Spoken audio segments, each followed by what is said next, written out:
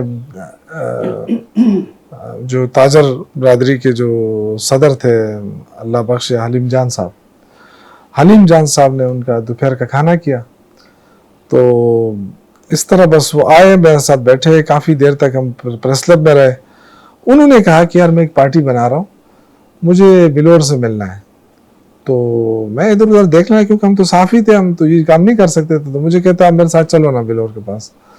تو پھر میں نے کہا جی صبر کرے. پھر میں نے بشیر خان اللہ بخش ان کو فون کیا. میں نے کہا جی عمران خان ملنا چاہتے ہیں. تو کہتے ہیں مشر کورتا بوزا غلام بلور. کہتے ہیں میں بھی آ رہا ہوں. تو جب ہم وہاں گئے تو پھر الیاس بلور صاحب بھی آئے ہوئے تھے، اللہ بخش عثمان بلور، اور وہ دوسرا جو تھا بشیر بلور صاحب کے جو بیٹے تھے ہارون بلور صاحب، یہ سارے موجود تھے. بڑا اچھا انتظام انہوں نے کیا، ہائی ٹی.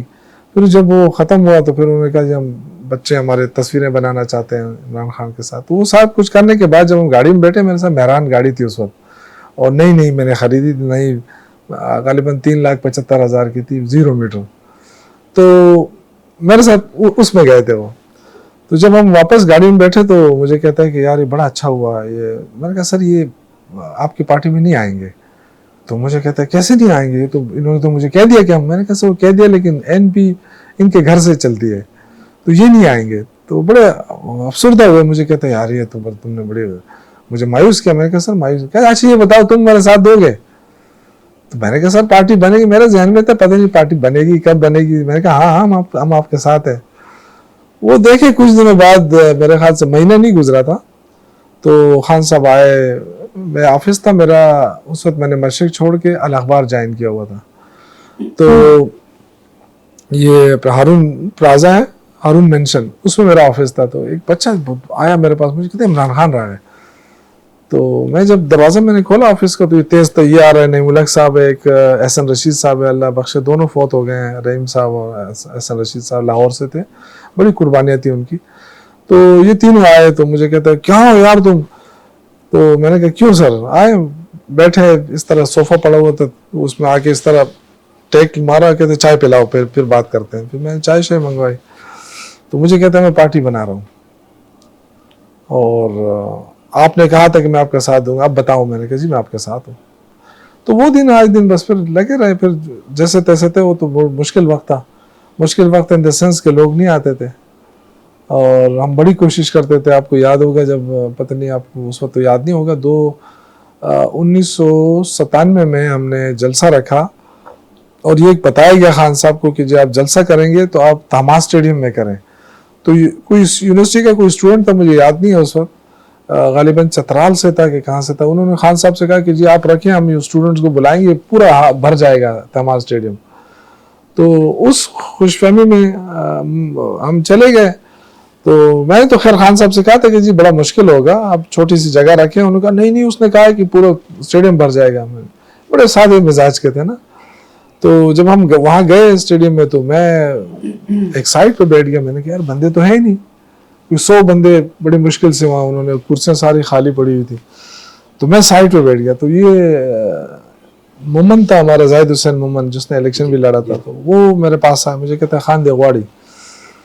تو میں خان نے مجھے کہا کہ شوکت یہ بندے نہیں آئے کیوں؟ میں نے کہا سر میں نے آپ سے کہا تھا لیکن آپ نے کہا کہ، کہتے تو بڑا ڈیزاسٹر ہوا. اللہ کی شان دیکھو، ہم باتیں کر رہے تھے، ہوا چل پڑی اور اتنی تیز ہوا چل پڑی کہ بس خان نے سے اپنی اسپیچ کی اور وہاں سے ہم نکلے. تو یہ سلسلہ تھا ہمارے میں. مطلب یہ کہنے کا کہ آپ کے مطابق عمران خان کی انویٹیشن پہ آپ نے بغیر کسی پلاننگ کے، بغیر پلاننگ کے میں سیاست میں، بالکل یہ آپ صحیح کہہ رہے ہیں. اور پھر جب 97 میں تنظیم سازی ہوئی تو مجھے انہوں نے اپنا میڈیا ایڈوائزر بنا دیا. تو میں نے کہا سر میں تو آلریڈی ملازم ہوں اخبار کا. اور کہا نہیں بس تم میرے میڈیا ایڈوائزر ہو. تو میں نے کہا ٹھیک ہے لیکن اناؤنس نہ کرو. کہتے ہیں ٹھیک ہے اس کو اناؤنس نہیں کریں گے. تو ان کی ساری خبریں میں دیتا تھا. پھر شاہد حمید صاحب میرے ساتھ تھے اس وقت، ذوالفقار علی چترالی تھا میرے ساتھ اس وقت رپورٹر، شہزاد میرے ساتھ فوٹوگرافر تھا. تو عمران خان کے سارا وزٹ جب KP میں وہ آتے تو یہ لوگ کور کرتے تھے. میں ان کی ڈیوٹی لگاتا کہ یار خان جہاں بھی جائے آپ نے ان کی کوریج کرنی ہے. تو ایک دفعہ جمائمہ خان آ رہی تھی